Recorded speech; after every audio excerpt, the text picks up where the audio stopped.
નમસ્કાર, આજના મુખ્ય સમાચાર એન્કર પ્રાચી સાથે।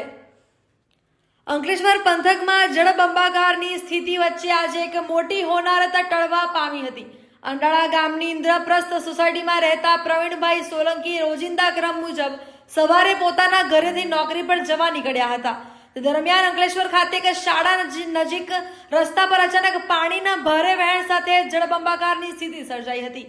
પ્રવીણભાઈ પાણીના તીવ્ર પ્રવાહમાં ખેંચાવા લાગતા જિંદગી બચાવવા માટે નજીકમાં આવેલા હાઈટેન્શન વીજ લાઇનના લોખંડના થાંભલાનો આશરો લીધો હતો। ચારે બાજુ ધસમસતા પાણી અને માથા પર હાઈટેન્શન લાઇન જેવા અત્યંત ભયજનક અને જોખમી વાતાવરણ વચ્ચે પ્રવીણભાઈ સતત 1.5 કલાક સુધી જિંદગી અને મોત વચ્ચે ઝોલા ખાતા રહ્યા હતા। આ કટોકટીની ઘડીમાં સમય સૂચકતા વાપરીને સ્થાનિકો અને પ્રવીણભાઈ દ્વારા તત્કાલ સરકારી તંત્રનો સંપર્ક કરી મદદની ગુહાર લગાવવામાં આવી હતી। ઘટનાની ગંભીરતાને સમજી વહીવટી તંત્ર તાત્કાલિક એક્શન મોડમાં આવ્યું હતું અને બચાવ ટીમને પાડવારના વિલંબ વગર ઘટના સ્થળે રવાના કરી હતી।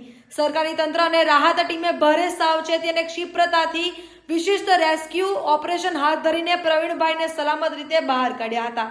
તંત્રની આ ત્વરિત કામગીરી અને મદદને કારણે પ્રવીણભાઈનો નવજીવન સાંપડતા તેમના પરિવારે તથા સમગ્ર પંથકે ભારે હાશકારો અનુભવ્યો હતો। તાલુકાના અંડાળા ગામે RMPS સ્કૂલ આવેલી છે, એની બાજુમાં એક કોતર આવેલો છે, એનો વેણ જાય છે, જેમાં અંડાળા ગામના રહીશ પ્રવીણભાઈ સોલંકી જેઓ બાઇક સાથે વેણમાંથી પસાર થતા હતા તે વખતે ખેંચાઈ ગયા અને પુલ પકડીને ઊભા હતા।